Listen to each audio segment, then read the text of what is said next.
Hello students, welcome back. आज हम आपकी पुस्तक ग्रामर का पहला पार्ट जो है भाषा वह करने जा रहे हैं।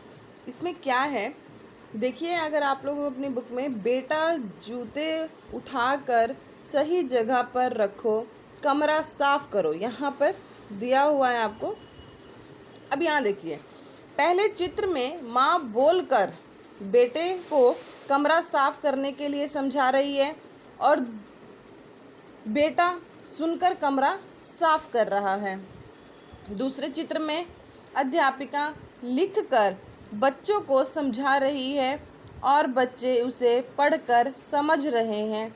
इसी प्रकार आगे देखिए आप लोग, बच्चों स्कूल से घर जाते समय या घर से स्कूल जाते समय अक्सर अपने ऊपर चित्र में दिए हुए दृश्य को देखते होंगे। लाल बत्ती पर भिखारी इशारे से भीख मांगते हैं।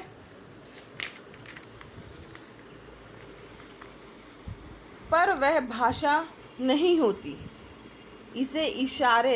ऐसे इशारे हम छोटे बच्चों, गूंगे बहरे लोगों और पशु पक्षियों में भी देखते हैं। पशु पक्षी तरह तरह की आवाज़ें निकालते हैं, इस तरह वे अपनी बात कहते हैं। हम भी अपनी बात कभी इशारों में, तो कभी लिखकर, तो कभी बोलकर कहते हैं। इन सब के लिए हमें भाषा का सहारा लेना होता है। तो भाषा किसे कहते हैं? मन की बात दूसरों तक पहुंचाने और दूसरों की बात को समझने का साधन क्या कहलाता है? भाषा कहलाता है। भाषा के दो रूप हैं, मौखिक और लिखित।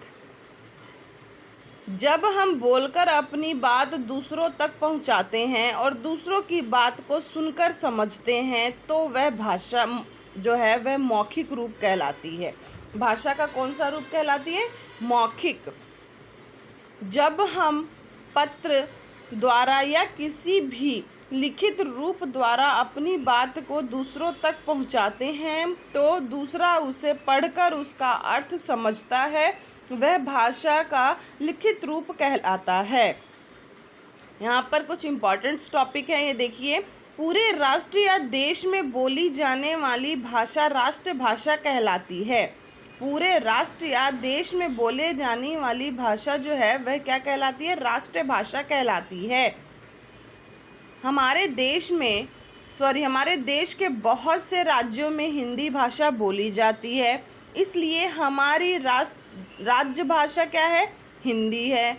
हिंदी को भारत की राष्ट्रभाषा भी कहा जाता है। हर वर्ष 14 सितंबर को हम हिंदी दिवस के रूप में मनाते हैं। अन्य भाषाएं क्या हैं?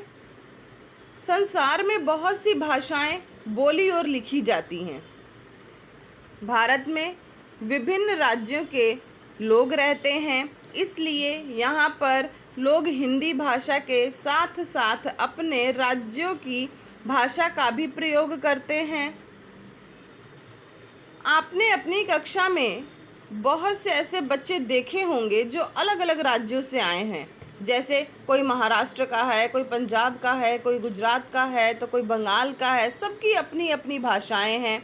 जैसे गुजरात की गुजराती है, महाराष्ट्र की मराठी है, पंजाब की पंजाबी है, बंगाल की बंगला है। इसी तरह क्या है, हर राज्य की जो है अपनी अपनी भाषाएं भी होती हैं। लिपि, हर भाषा को अलग अलग तरीके से लिखा जाता है।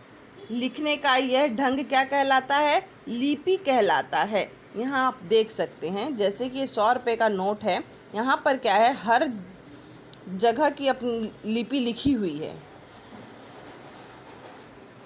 हिंदी, गुजराती, मराठी आदि भाषाएं जो हैं वे देवनागरी लिपि में लिखी जाती हैं। अंग्रेजी की रोमन लिपि है, पंजाबी की गुरमुखी लिपि है और उर्दू भाषा की फारसी लिपि है। एक बार और सब चीज़ को शॉर्ट में दोहरा लिया जाए। भाषा मन के भावों को प्रकट करने का साधन है।